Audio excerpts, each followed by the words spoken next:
Segundo libro de Samuel, capítulo 2, versículos del 3 al 9, nos dice la Escritura: llevó también David consigo a los hombres que con él habían estado, cada uno con su familia, los cuales moraron en las ciudades de Hebrón.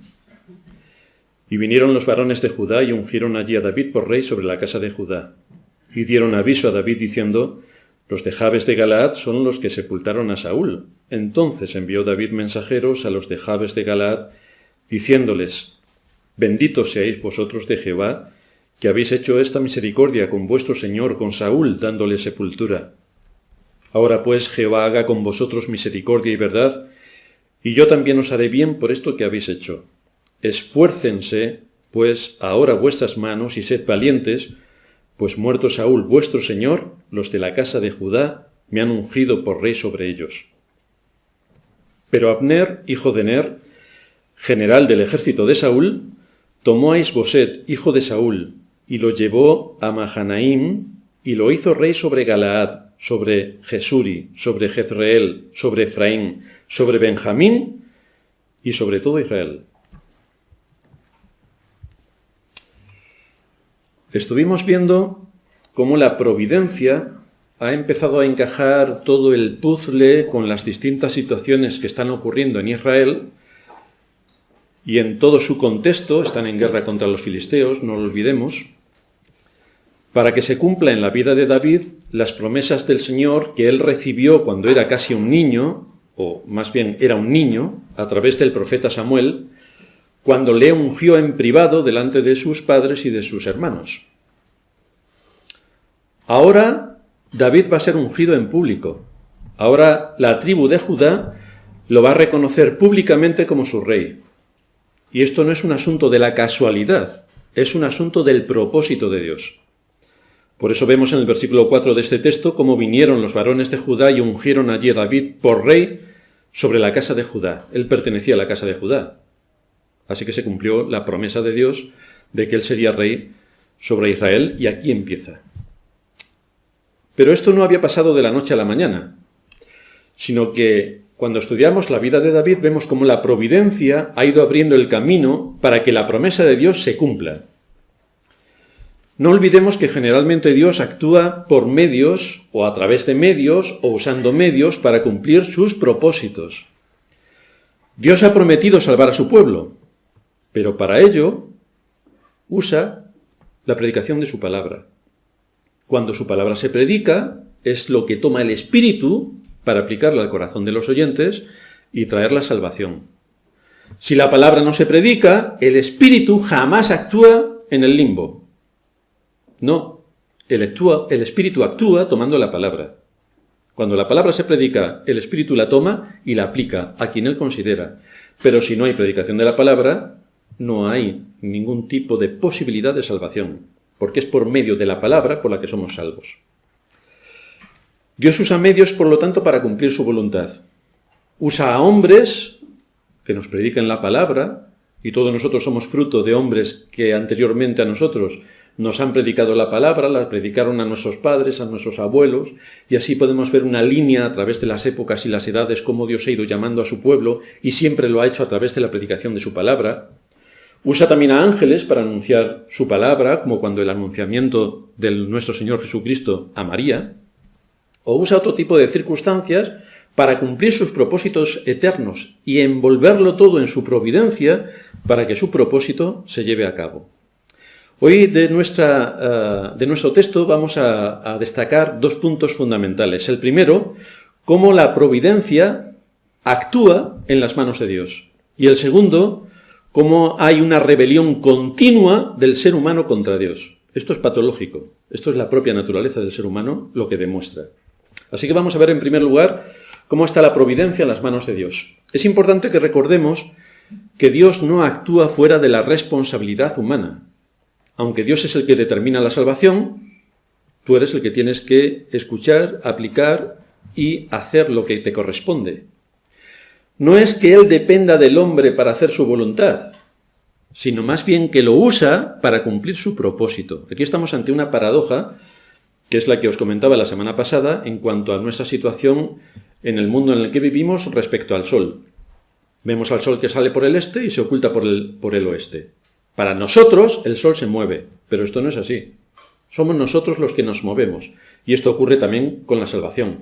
Para nosotros nos convertimos, pero no es así. Es Dios quien convierte al alma. Porque es imposible que estando en la situación de corrupción de nuestra naturaleza y muertos espiritualmente, resucitemos por nosotros mismos para poder abrazar a Dios y poder ser hijos de Dios. Es imposible. Esto es algo que Dios hace según su propósito eterno, pero que se vale de los medios humanos y de su palabra y de la aplicación de su palabra por el Espíritu para traernos a la salvación. Todos sabemos, los creyentes, los que no son creyentes no lo saben y lo quieren saber, pero todos sabemos que todo lo que tenemos y lo que somos proviene de Dios.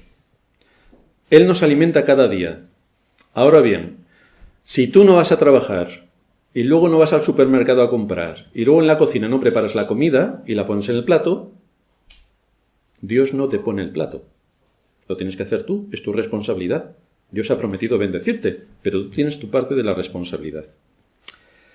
Dios te ha dado la inteligencia, pero si no la usas para estudiar, ni te preparas los exámenes, ni inviertes tiempo en todo lo que tienes que desarrollar, es bastante seguro que no vas a aprobar. Dios levantó a David para dirigir a su pueblo, pero si David, en vez de aprender su oficio de pastor desde pequeño, enfrentándose a osos y leones, hubiera estado en su cuarto jugando con su iPad, adiós los leones. Hoy no sabríamos nada de él, no estaríamos hablando de él y no diríamos que fue un hombre usado por Dios para cumplir sus propósitos eternos. Al aplicarse David en sus responsabilidades, Dios fue cumpliendo en David su propósito. ¿Cómo actuó Dios con David para ponerle en un lugar de referencia y para que pudiese llegar a ser rey de Israel? Es aquí donde tenemos que analizar la providencia. Ya hemos dicho en repetidas ocasiones que David adquirió el valor suficiente por su oficio de pastor. Como desde pequeñito se tuvo que enfrentar a osos y leones para defender a su rebaño, David aprendió a tener valor. Pero lo aprendió por la situación y el contexto en el que se movía. Adquirió destreza, porque para defender a su rebaño de los osos y leones, él no se podía poner delante del oso y el león y asustar a los leones y a los osos. No, tuvo que utilizar la inteligencia. Y la inteligencia en aquel momento, las armas que tenían para defenderse de ese tipo de animales era la onda. Tú puedes estar a gran distancia, ejercitas durante mucho tiempo tu destreza con la onda y al final acabas con el enemigo. Acabas ahuyentando o matando al oso o al león. Tuvo que tener, por tanto, un gran dominio con la onda. Recordaréis cuando aún era muy joven que fue a llevar comida a sus hermanos que estaban en el frente de batalla. Es la responsabilidad que su padre le había dado. Ve y lleva este cargamento de alimentos a tus hermanos que están en el frente de batalla. Y así David fue al frente de batalla. Pero justamente cuando él llega, ve a Goliat desafiando al Dios de Israel. Y David no pudo quedarse quieto. No necesitó que le dijeran, ánimo David, a ver si tú puedes hacer lo que los miles de soldados que estamos aquí no hemos podido hacer, porque somos unos cobardes. Nadie se lo dijo. David tomó la iniciativa. Fijaos que David no se preguntó, ¿cuáles serán mis talentos? Esto es en la iglesia en general, todo el mundo se pregunta cuáles son sus talentos. Creen que por ciencia infusa, de la noche a la mañana ya tienen capacidades. Pregúntele a David cuáles eran sus talentos. Como estuvo trabajando desde pequeñito, ejercitándose en el valor y en la onda, David sabía perfectamente cuáles eran sus talentos porque los estaba desarrollando. No se lo tenía que preguntar. Uno se pregunta algo cuando no tiene nada y no conoce nada. Y generalmente en las iglesias es lo que pasa. Todo el mundo, ¿cuáles serán mis talentos?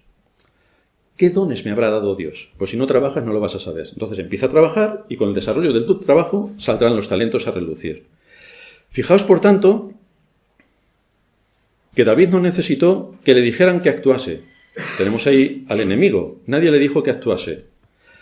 Tampoco él buscó un lugar de protagonismo para hacerse el listillo y decir, yo soy aquí el más valiente de todos los que hay entre todos los soldados de Israel. Tampoco. De hecho, sus mismos hermanos, cuando él apuntó la idea de enfrentarse a Goliat, le despreciaron por su iniciativa. Pero él insistió para limpiar el nombre de Dios. Así que trabajando y haciendo lo que tenía que hacer en conciencia delante de Dios, es lo que a él le posicionó a los ojos de todo Israel para ser un hombre reconocido. Así se posicionó, así todos conocieron quién era David. Todos sabían algo de David. Y esto es algo que cada uno de nosotros tiene que hacer para no ser unos inútiles a nuestra generación, como David no fue un inútil a la generación donde Dios le puso. Esto nos muestra, sea donde sea que estemos, en nuestro hogar, en nuestro trabajo, entre nuestros amigos, más aún en el entorno de la iglesia, que no tienen que animarnos ni cedernos un lugar para que nosotros hagamos aquello que es de acuerdo a nuestro deber y a nuestra capacidad, sino que debemos actuar, eso sí, bajo ciertos principios de autoridad, que es exactamente lo que hizo David, porque antes de enfrentarse a Goliat por sí mismo, fue a hablar con Saúl. Y Saúl le pertrechó de todo lo que podía necesitar, cosa que David, recordaréis que la armadura la desestimó, y quiso ir con su ropa normal de trabajo cuando iba a pastorear a su rebaño. Y con el visto bueno de Saúl, David se enfrentó a Goliat.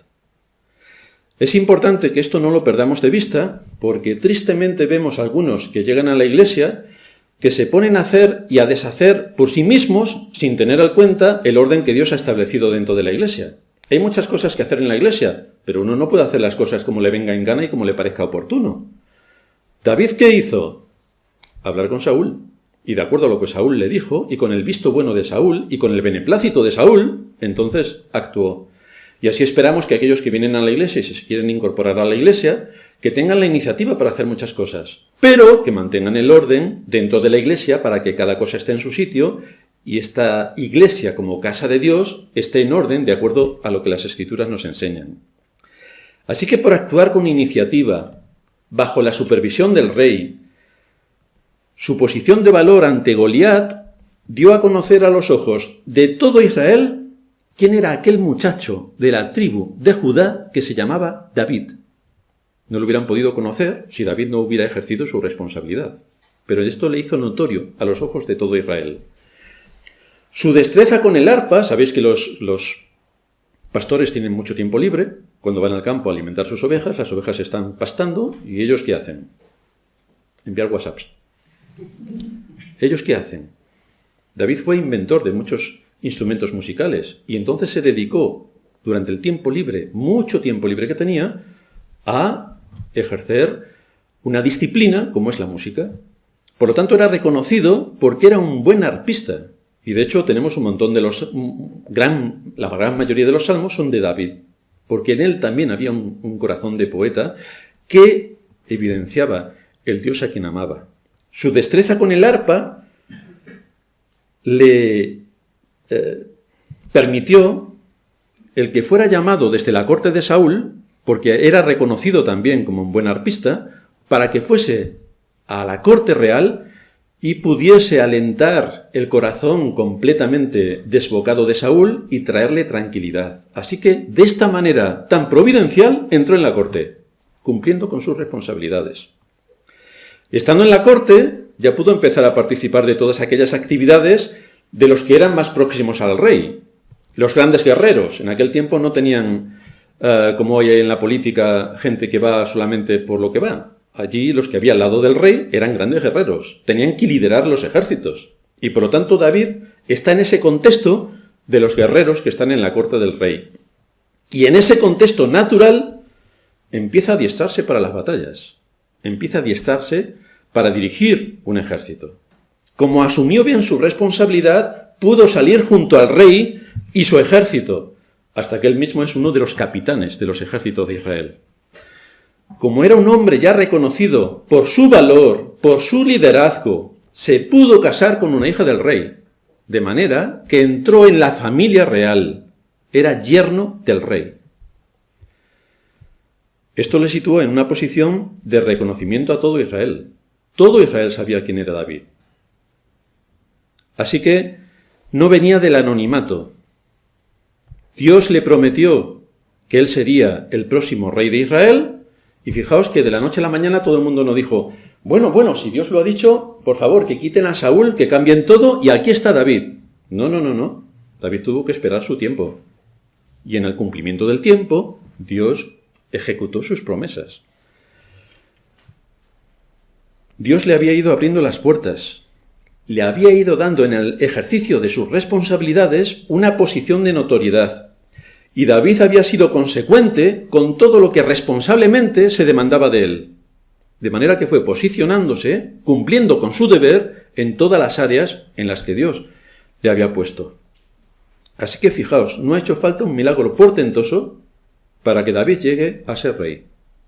No ha sido necesario un milagro. Son las consecuencias naturales de cuando hacemos algo de acuerdo a lo que es nuestro deber y nuestra responsabilidad. Lamentablemente los creyentes esperarían que el Señor cumpliese sus promesas milagrosamente. La mayoría de los creyentes piensan que David mató a Goliat porque el Señor le dijo que lo matase. Entonces David, sin jamás haber cogido una honda, aquel día fue la primera vez que cogió la honda, hizo zas, y mató al gigante.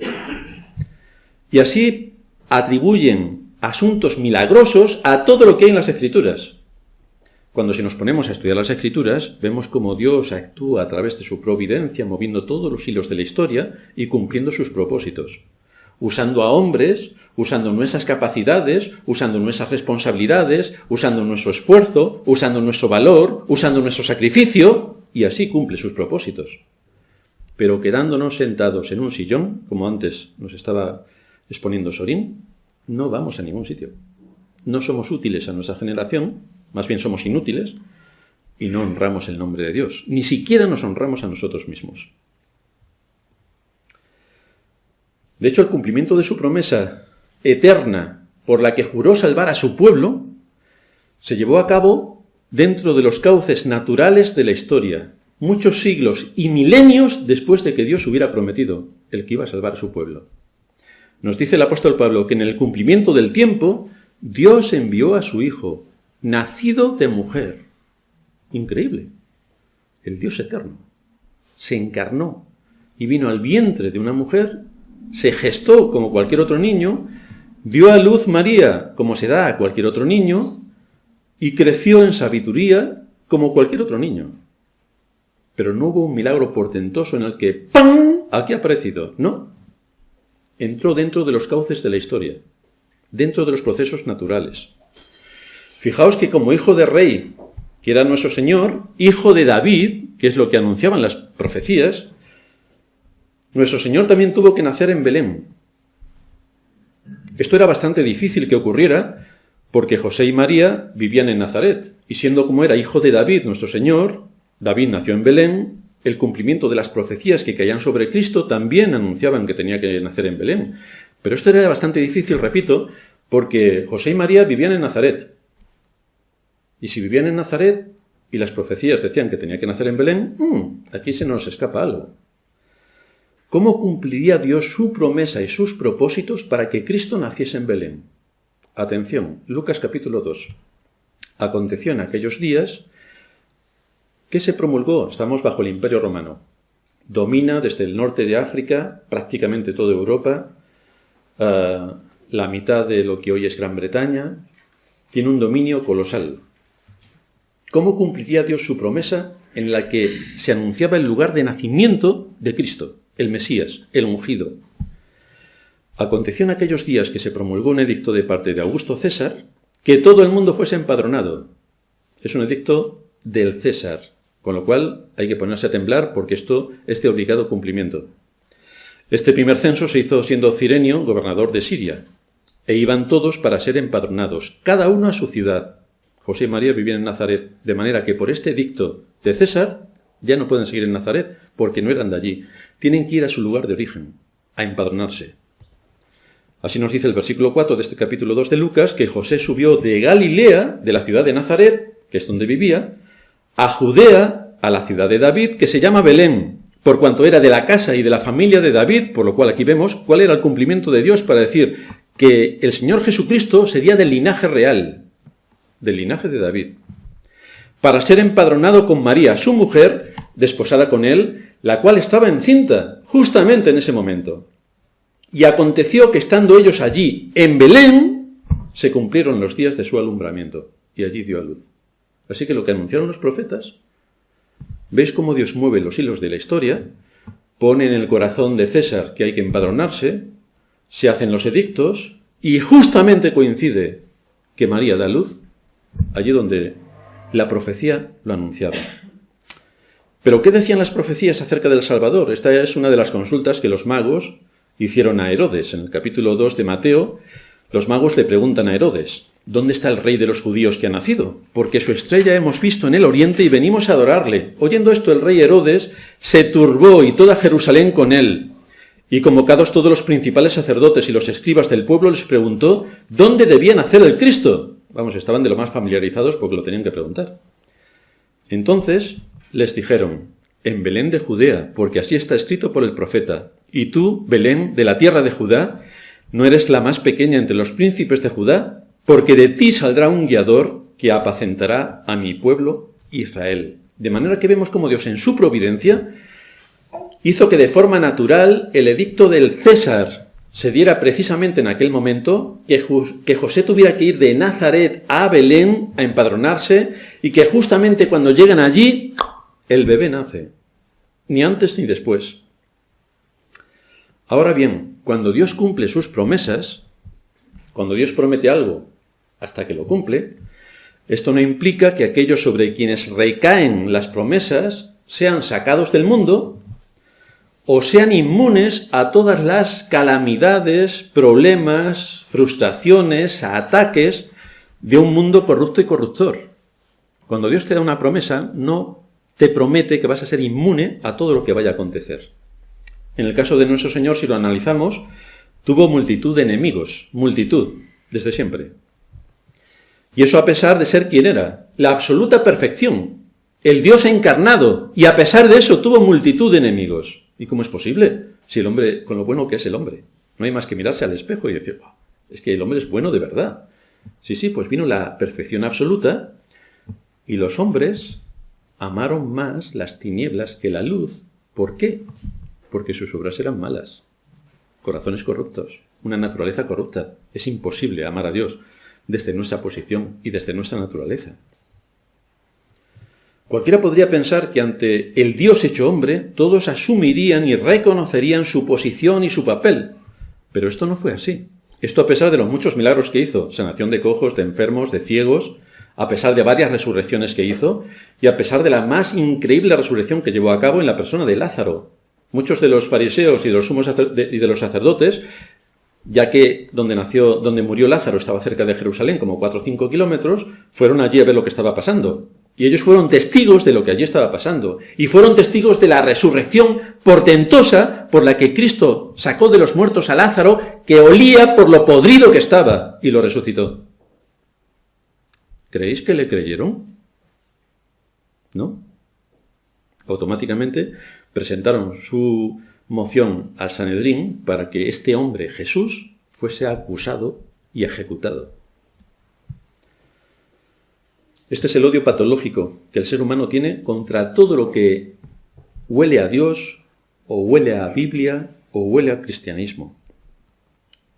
Pero a pesar de que Dios había prometido esto, vemos como Dios no dejó inmune a Cristo en medio de todas esas circunstancias en las que tuvo que vivir. Y luego también lo que supuso su muerte en la cruz para la salvación de su pueblo. Nos dice Hechos 2:23 que a este, entregado por el determinado consejo y anticipado conocimiento de Dios, y aquí no se refiere a que Dios vio lo que iba a pasar y entonces lo sabía, sino que decretó que exactamente iba a ser así, prendisteis y matasteis por manos de inicuos, crucificándole. Así que el Señor tuvo que, para cumplir la promesa de Dios, el Señor tuvo que sufrir la traición, tuvo que sufrir la persecución, tuvo que sufrir una acusación falsa, tuvo que sufrir un juicio falso y tuvo que acabar crucificado para que el propósito de Dios en cuanto a la salvación de su pueblo fuese efectivo. Cristo muriendo por los impíos. Ahora bien, Dios usó toda esta farsa y corrupción humana para llevar a cabo su plan perfecto. Hizo que la muerte de Cristo ocurriera precisamente donde la ley ceremonial lo establecía, la Pascua, el Cordero que muere por aquellos que merecen la muerte. La Pascua que nos recuerda cuando salieron los israelitas de Egipto. ¿Quién me va a librar de la muerte? La sangre del Cordero. La sangre del Cordero limpia del pecado y por lo tanto otorga también la vida. Esto nos muestra también que en el cumplimiento de las promesas de Dios hay sacrificio, hay dolor y hay mucho que hacer. Él ha prometido que no nos dejará ni nos abandonará. Nos dará consuelo, aliento y esperanza. Pero el trabajo es tuyo. El trabajo es tuyo. De esta misma manera, el Señor tiene que enseñarle a David que el mundo en el que vivimos está corrompido, que tiene que luchar contra su corazón para que no sea arrastrado a gobernar con soberbia sobre aquel país, y que tiene que dirigir la nación con sabiduría, que tiene que prestar atención a las distintas situaciones del reino. Estamos hablando de un país. Gobernar una casa es difícil. Una iglesia es un poco más difícil. Gobernar un país debe ser insoportable. Pero ¿cómo va a capacitar Dios a David? ¿Cómo le va a dar sabiduría? ¿Cómo le va a dar conocimiento? ¿Cómo le va a dar valor para gobernar un país? Pues sometiéndole a pruebas. Igual que hizo a la hora de presentarse delante de Goliat y que con su honda alcanzase la frente del gigante, y para esto tuvo que pasar muchos años siendo pastor, ahora Dios le tiene que capacitar para gobernar un pueblo. Así vamos a ver que generalmente hay complicaciones en el cumplimiento de las promesas de Dios. Al creyente los problemas se le multiplican, y cuando se ostenta un alto cargo o una gran responsabilidad, las presiones son también enormes. Así que tenemos que estar capacitados. Tenemos que saber cómo discernir, cómo movernos y cómo actuar con sabiduría en medio de las 1000 complicaciones que se nos van a presentar. Por eso el Señor le ha ido enseñando en la escuela de la vida para atravesar una terrible prueba con Saúl, quien le persiguió sin causa. Ahí David tuvo que aprender el dominio propio, porque tuvo 2 veces la ocasión de matar a Saúl y no lo hizo.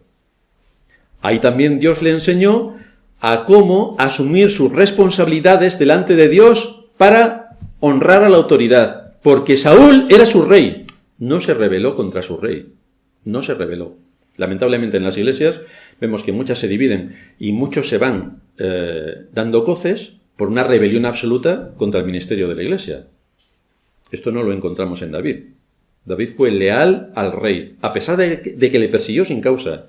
Honró a la autoridad y dio pruebas continuas de que esta era una de sus convicciones más profundamente atadas. En ningún caso deshonró al rey ni atentó contra la autoridad. También en su última experiencia con los filisteos, ha aprendido a no confiar en su propia prudencia, porque cuando se ha alejado por comodidad a territorio filisteo, ha sufrido las consecuencias. Y esto le ha hecho despertar en muchas áreas, porque ha identificado su pecado. Esto es una de las tareas y de las asignaturas pendientes de todos los creyentes, identificar el pecado. ¿Todos somos pecadores? Sí. Dime tus pecados.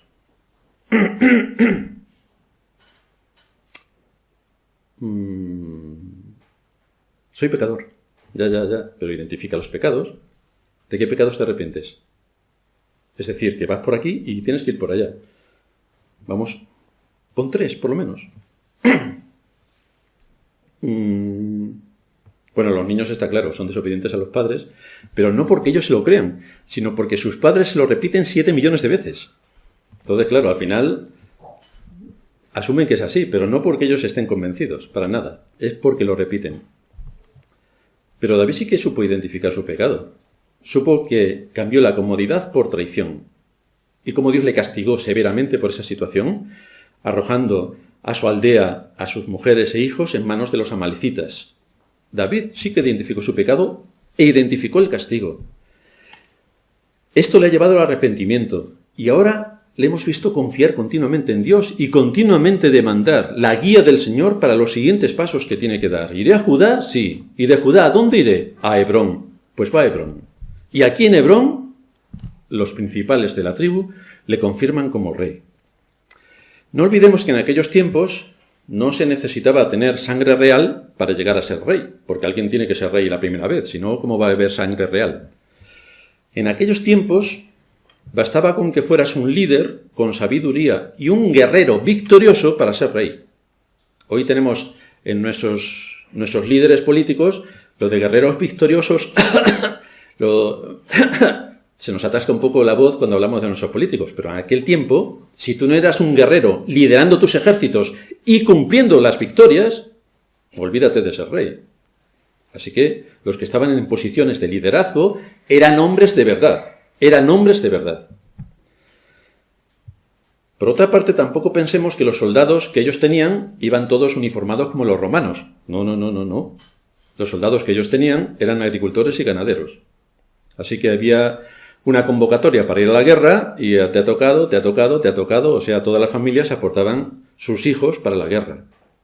Tampoco pensemos que llegaban allí a la guerra, les daban su uniforme y les daban todas las armas de batalla. No, te la llevabas de tu casa. Llevabas el hacha, el azadón o lo que tuvieras a la mano. Esos eran los elementos de guerra. Y así iban a la guerra. Así que a veces las películas nos muestran unas guerras que en la realidad no eran así. Cuidado con las películas, sobre todo las históricas y sobre todo las bíblicas, no os creáis nada de lo que aparece, porque todo es mentira. La Biblia, ¿qué es lo que enseña la Biblia? Así que la elección de rey era bastante simple. Reuniendo estos requisitos de ser líder y guerrero, si tenías un grupo que te siguiera y habías tenido algunas victorias, era bastante accesible el que te reconocieran como rey de una tribu, que es lo que normalmente se hacía, y así podías ir añadiendo a tu tribu otras tribus con las que negociabas y te hacías con una fuerza mayor para afrontar mayores retos.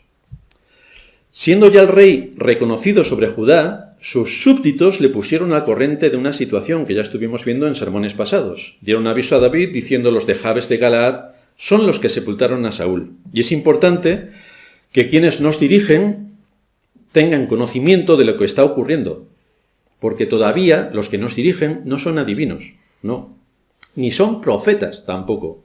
Si tú no les dices lo que pasa, no van a tener ni idea de lo que está pasando.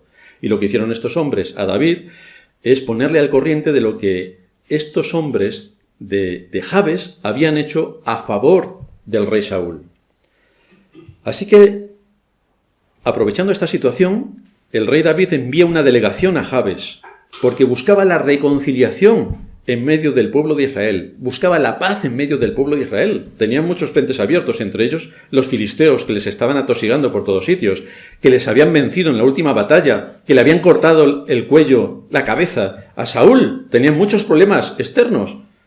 Por lo tanto, David busca la paz dentro de su pueblo.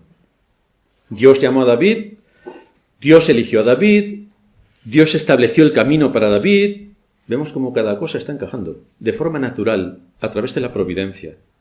En el cumplimiento de sus responsabilidades, David está cumpliendo la voluntad de Dios. Así que cuando alguien se pregunte, ¿cuál es la voluntad de Dios para mí? Pregunta estratosférica que todos los cristianos supuestamente se hacen alguna vez. ¿Cuál es la voluntad de Dios para mí? La respuesta es: trabaja. Trabaja de acuerdo a tus capacidades y ejerce responsabilidades. Trabaja. Sé consecuente con los principios que Dios enseña en su palabra y trabaja. Y así verás cómo eres útil y sabes cuál es la voluntad de Dios para ti. Porque si sigues quedándote en el sofá jugando a la maquinita, esa no es la voluntad de Dios para ti. Esa es tu voluntad. Que eres un vago y quieres seguir siendo un vago. Pero esa no es la voluntad de Dios. Como estamos viendo, el Señor nunca nos ha dicho que las cosas van a ser fáciles para recibir lo que Él nos ha prometido. Él ha prometido salvarnos, pero esto supuso la muerte de Cristo. Dios le ha prometido el trono a David, pero la condición natural del hombre no le va a permitir llegar hasta el trono de Israel sin sacrificios. Ahora que el rey Saúl ha muerto, ahora que se abre el camino para que David pueda ocupar el lugar y la posición que Dios ha determinado y ha anunciado a través del profeta Samuel ungiéndole, ahora que la tribu de Judá le ha reconocido como rey, ahora que puede enfrentarse a los filisteos como el rey de Israel, nos encontramos súbitamente una rebelión contra David y contra Dios por mano de uno de los líderes de Israel, el general Abner. Esto es lo que vamos a ver en nuestro segundo punto. Versículo 8. Pero Abner, hijo de Ner, general del ejército de Saúl, tomó a Isboset, hijo de Saúl, y lo llevó a Mahanaim. Una rebelión continua contra Dios. Abner, como nos dice el texto, era general del ejército de Saúl, y sin duda deseaba seguir siendo general de Israel. Para ello tomó a Is-Boset, porque tenía miedo de David y las represalias que pudieran caer, porque ya David en alguna ocasión anterior le había llamado la atención por no defender a Saúl, cuando él pudo entrar tranquilamente en el campamento de Saúl y quitarle su lanza. Abner, como responsable de la vida de Saúl, no había estado atento a las situaciones y por lo tanto tenía algún miedo de David. Así que Abner toma a Is-Boset, al parecer el único hijo de Saúl con vida. Los otros 3 ya habían muerto en la batalla. Partió hacia Mahanaim, que es una ciudad que está al otro lado del Jordán, en el territorio de la tribu de Gad. Estos datos que nos aporta aquí la Escritura son enormemente interesantes, porque lo que está pretendiendo el general Abner es distanciarse de David para que no entre en sus dominios, es distanciarse de la zona donde están los conflictos con los filisteos y la guerra que todavía sigue con los filisteos, y es irse a un territorio alejado para tener allí un mayor control y hacer una mayor presión sobre todo Israel para cumplir sus propósitos. Esta maniobra, desde luego, fue totalmente inesperada, porque según lo que ya había sido establecido, en una nación que decía servir a Dios, iban a hacer siempre su voluntad. Esto es lo que se espera de aquellos que dicen que van a servir a Dios. Deberían reconocer a David porque había sido ungido por Samuel, a quien todos temían cuando estaba con vida. Ahora estaba muerto, adiós Samuel. ¿Cuáles fueron las causas por las que Israel desechó a David? La causa es realmente simple. Cuando el temor de Dios desaparece, cuando su palabra no ocupa el lugar que le corresponde, entonces aparece la soberbia, la insensatez y el egoísmo. Perfil de Abner. Aquí lo tenemos. Estas 3 características conforman su perfil. Este hombre fue enormemente astuto, porque como ya he dicho, se fue a otra región apartada para tener en la lejanía a David, en la lejanía al ejército filisteo. Se fue cerca de los hombres de Jabes de Galaad para que David, que había enviado una embajada de paz, no pudiera cumplir su propósito de acercarlos a él. Buscando la paz David, este hombre intentó cortar esa línea de paz y poder planificar desde la distancia su próxima jugada y asegurarse su posición como general del ejército. La persona que Abner había tomado como rey se llama, según la Escritura, Is-Boset. Su nombre significa hombre de vergüenza. Por alguna razón que no tenemos disponible en las Escrituras, este hombre no fue considerado apto para acompañar a su padre y a sus 3 hermanos a la guerra, pero sí es apto para ser nombrado rey por el general Abner. Y nos dice el versículo 9 que lo hizo rey sobre Galaad, sobre Jesuri, sobre Jezreel, sobre Efraín, sobre Benjamín y sobre todo Israel. Todo Israel, a excepción de la tribu de Judá, acepta y toma por rey a Is-Boset. Todo Israel. De manera que la nación que había rechazado a los jueces, a quienes Dios había levantado para gobernarles, la nación que había exigido tener un rey como el resto de las naciones, Dios les concede un rey de acuerdo a su corazón y no quieren ese rey. No, queremos un rey de acuerdo a nuestro corazón, no de acuerdo al tuyo. Esto era el pueblo de Israel, elegidos. Si lo comparamos con la Iglesia nos ponemos a llorar. De lo que Dios establece en su palabra, me refiero ahora a las iglesias, a través de mandatos y principios, a lo que hacen aquellos que se llaman cristianos, hay un abismo colosal. De hecho, todas las doctrinas enseñadas en la época apostólica y redescubiertas en la Reforma Protestante del siglo XVI son sistemáticamente atacadas, anuladas y pervertidas por aquellos que se llaman cristianos y que hoy, año 1517, van a celebrar el 500 aniversario de la Reforma. Alucinan. Es decir, van a celebrar el 500 aniversario de algo de lo que están en contra. Eso es increíble. Quizá alguien podría decir en Israel que no conocía la voluntad de Dios respecto a que David tenía que ser el futuro rey. Pobrecitos, así nos encontramos también a muchos en las iglesias que al final no tienen ni idea de nada. Pero fijaos, resulta que Jonatán sí sabía quién iba a ser el próximo rey. Si nos vamos al primer libro de Samuel, capítulo 23, versículo 17, le dijo Jonatán a David: no temas, pues no te hallará la mano de Saúl, mi padre, y tú reinarás sobre Israel, y yo seré segundo después de ti, y aún Saúl, mi padre, así lo sabe. O sea que Jonatán sí que lo sabía, que iba a ser el próximo rey de Israel. O sea que sabía acerca de la voluntad de Dios, quien a través de Samuel le ungió. Y Saúl, dice Jonatán que también lo sabe. Vamos a ver si lo sabe. Primer libro de Samuel, capítulo 24, versículo 20. Está hablando Saúl con David y le dice: y ahora, como yo entiendo que tú has de reinar y que el reino de Israel ha de ser en tu mano firme y estable, júrame pues ahora por Jehová que no destruirás mi descendencia después de mí, ni borrarás mi nombre de la casa de mi padre. Entonces David juró a Saúl. Así que Saúl también sabía que David iba a ser rey. Resulta que los filisteos también lo sabían. Primer libro de Samuel, capítulo 21, versículo 11. Los siervos de Aquis le dijeron a Aquis: ¿no es este David el rey de la tierra? Es el rey de los israelitas. ¿No es este de quien cantan en las danzas diciendo: hirió Saúl a sus 1000 y David a sus 10.000? Así que los filisteos también lo sabían. El caso es que los amalecitas también lo sabían. Segunda de Samuel 1:10. Está hablando el amalecita que dice él que mató a Saúl. Me puse sobre él, le maté porque sabía que no podía vivir después de su caída, y tomé la corona que tenía en su cabeza y la argolla que tenía en su brazo, que eran los símbolos de la realeza, y las he traído aquí a mi señor David, el rey. Porque está trayendo los símbolos reales no a cualquier persona, sino a quien él sabe que es el rey. Así que todo el mundo lo sabe, menos Israel. Pobrecitos. Así que todo el mundo sabe cuáles son los métodos de salvación, menos la Iglesia. Pobrecitos. ¿Cómo es que Israel sigue su propio camino, ignorando lo que Dios había establecido? Porque Israel escucha la voz de Abner, pero no la de Dios. ¿Qué les estaba contando Abner para que no quisieran obedecer a Dios? Esto es una rebelión en toda regla. Esto es una rebelión. ¿Qué le contaron los fariseos a los judíos para que cantaran: Hosanna al Hijo de David, bendito el que viene en el nombre del Señor? Y a la semana siguiente, ¡crucifícale! Pero bueno, ¿qué ha pasado aquí?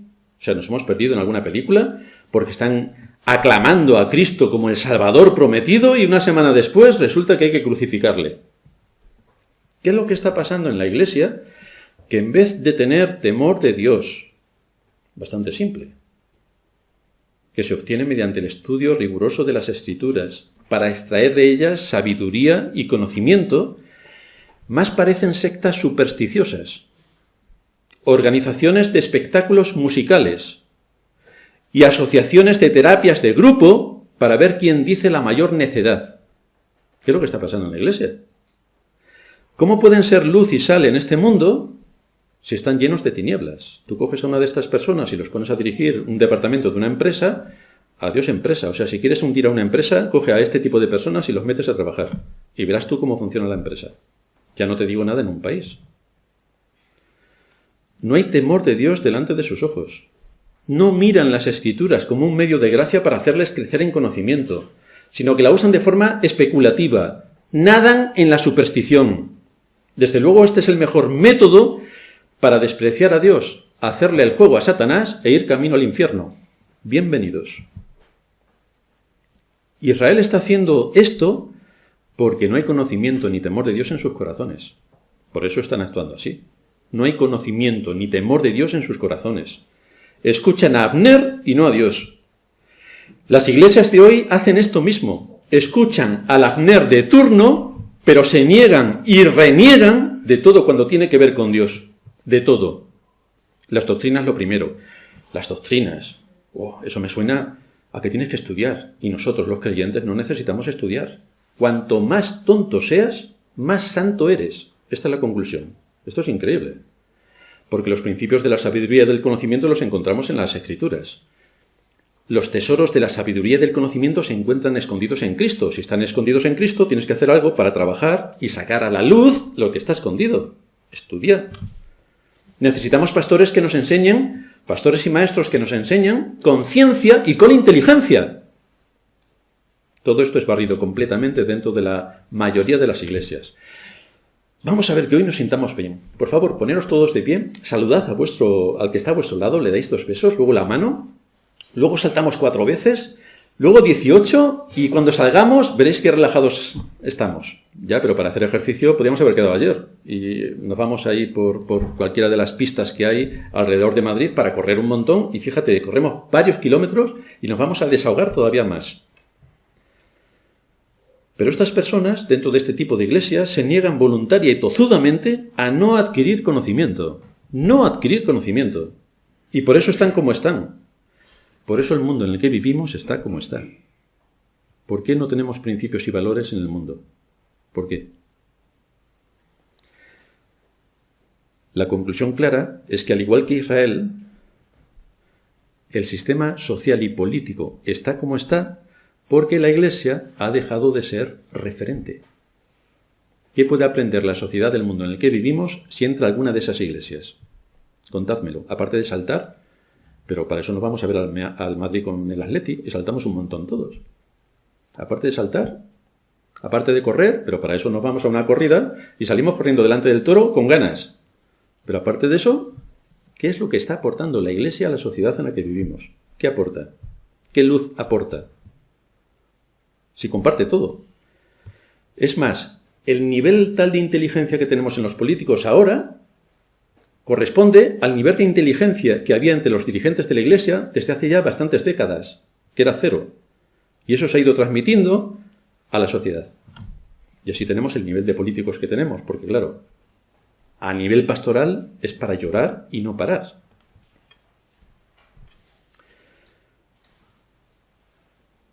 Si tenemos una sociedad sin valores, habrá que preguntarle a la Iglesia cuál es la razón. Porque es la Iglesia la que debe responder de eso. Si se deja marginada por completo la palabra de Dios, entonces ¿qué podemos esperar? De la Iglesia y de la sociedad, ¿qué podemos esperar? Cuando se dejó de predicar con rigor y tesón la palabra de Dios en Asia Menor, ¿qué pasó? Porque a Asia Menor van dirigidas las cartas que aparecen en el último libro de la Biblia. Escribe al ángel de las 7 iglesias. 7 iglesias en Asia Menor. ¿Por qué no están allí las iglesias? Cuando no se predica con rigor la palabra de Dios, no hay posibilidad ninguna de crecimiento, sino que la muerte está a las puertas. Así que aquellas 7 iglesias florecientes a las que el Señor les exhorta, les anima, les alienta, cuando dejaron de predicar la palabra, se murieron. Y llegó el Islam y lo barrió absolutamente todo. Cuando no hay temor de Dios, esto conlleva juicios.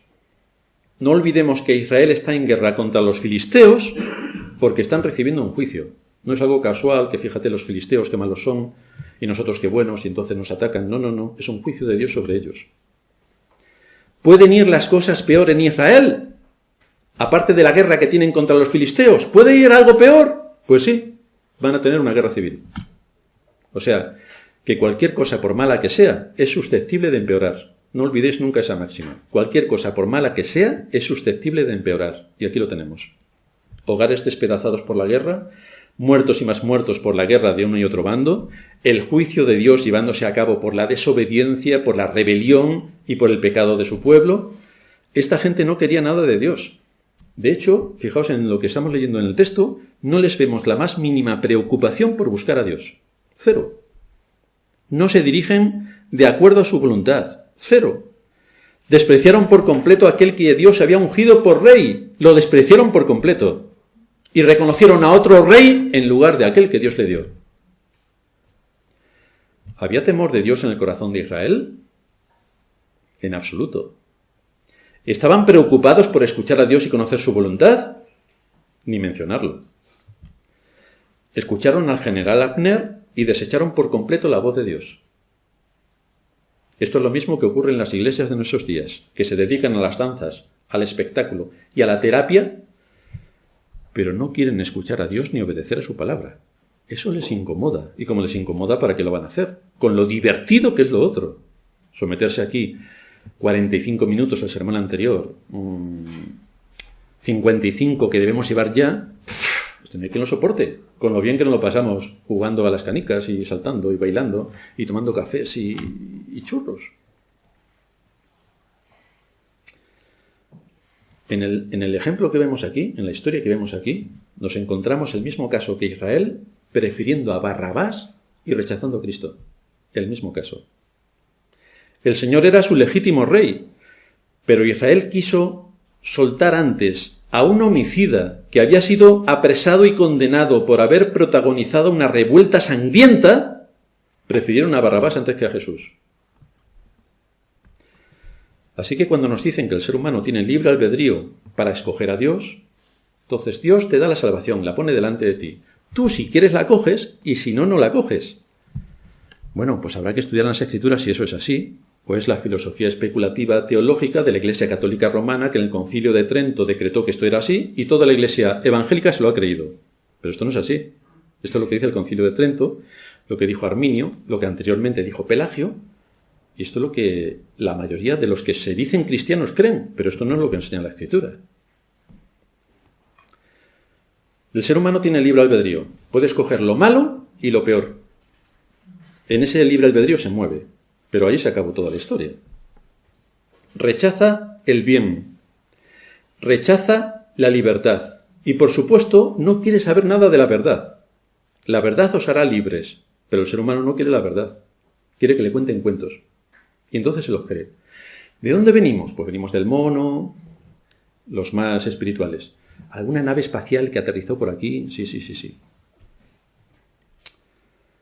¿Cómo salva a Dios? Porque ve que soy bueno. Entonces, a lo largo del tiempo, ve que yo voy a nacer en el año 1900 tal. Y que yo me voy a convertir. Y entonces, como Dios lo ve, por eso lo sabe. Y entonces, claro, ya sabe que me voy a salvar, pero me he salvado yo. Pero eso no es lo que enseña la Biblia. Eso es lo que te han enseñado. Cuando yo era pequeño, imagino que vosotros también, me enseñaron, que creo que lo he contado alguna vez, me enseñaron que los bebés nacían no como Crina, que tiene un bebé. A los bebés los traía la cigüeña. Venían del cielo. Entonces yo le pregunté a mi madre, y estaba estudiando en EGB, tendría 6 o 7 años. Mamá, ¿cómo es posible que vengan los bebés del cielo con la cigüeña, si la cigüeña necesita respirar para vivir? Y en la estratosfera no hay oxígeno. Entonces, ¿cómo puede la cigüeña venir volando del cielo? Porque entonces no venían de París, lo de París fue después. En mi tiempo era del cielo. ¿Cómo puede venir una cigüeña volando del cielo, pasar por la estratosfera, donde no hay oxígeno, y venir aquí tan campante y además saber a qué casa tiene que ir? Es algo curioso porque nunca para en una casa de hermanos, ¿no? Siempre hay un hombre y una mujer que son marido y mujer, pero no para en una casa de hermanos, o que vive un hombre solo, tampoco para ahí. Entonces, todas esas preguntas, si uno se pregunta cosas, encuentra las respuestas. Ahora, si uno no se pregunta nada y asume todo lo que te están contando, pues evidentemente te engañan y ni te enteras. Es mucho más divertido porque, fíjate, la cantidad de cigüeñas que vuelan a lo largo del mundo, ¡oh, qué bonito! Llevan sus pañales y todo recogido. ¿Y el nudo? ¿Quién le hace el nudo?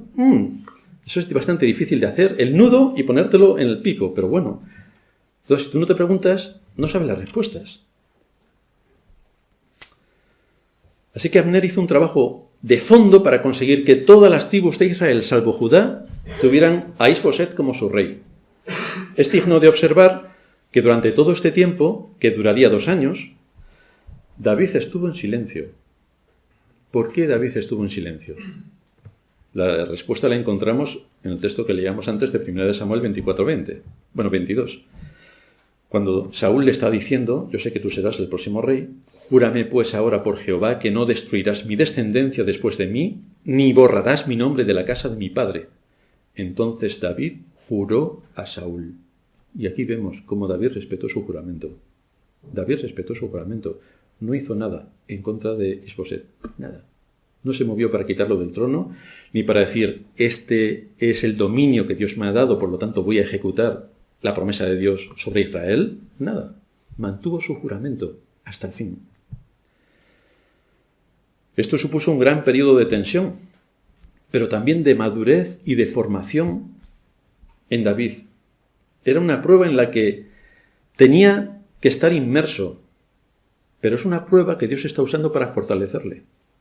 Dios la está usando para fortalecerle, para que adquiriese destreza en las áreas de gobierno, para que pudiera madurar y ver cómo tiene que organizar su entorno para traer paz a Israel, para cumplir su juramento, para honrar a Dios, cómo tiene que moverse con sabiduría en todo ese conflicto, la guerra contra los filisteos, cómo tiene que moverse para honrar a Dios en toda esa situación.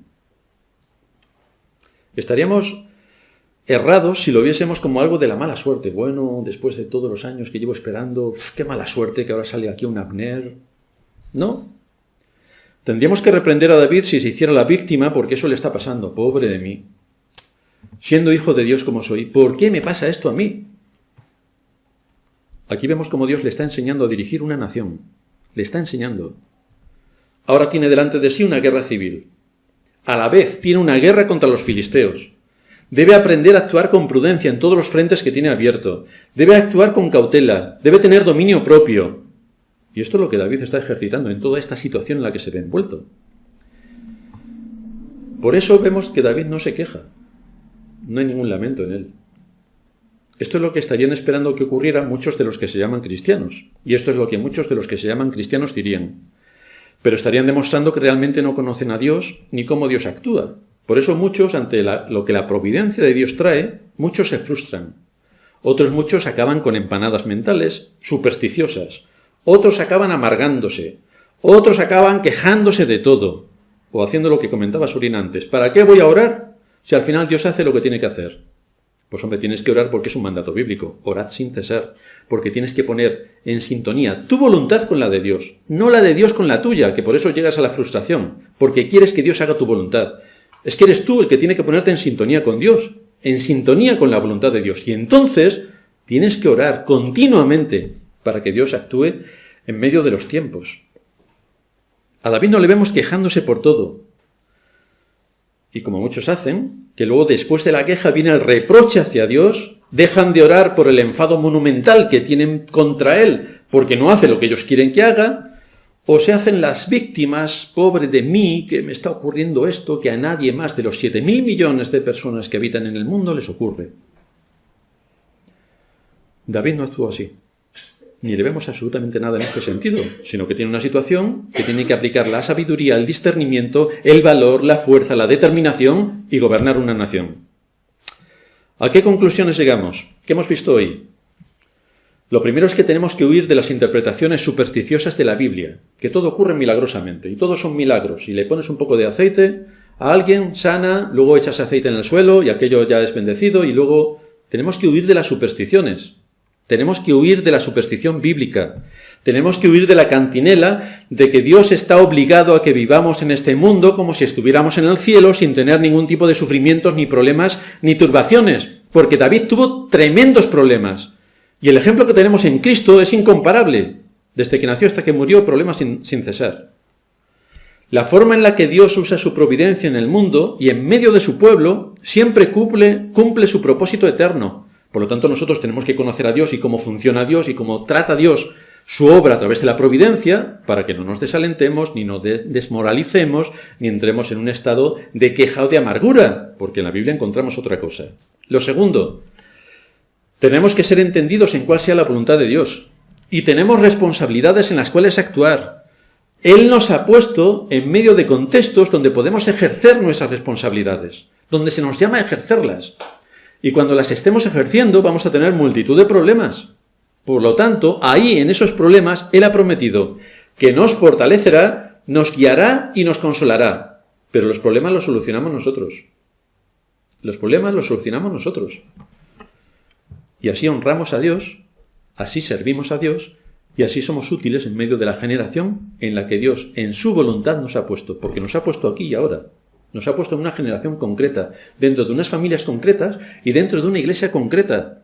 Tenemos que coger nuestras responsabilidades y cumplir lo que delante de Dios es exactamente nuestro deber. Así honramos a Dios y así somos de beneficio para nuestra generación. Vamos a terminar en oración.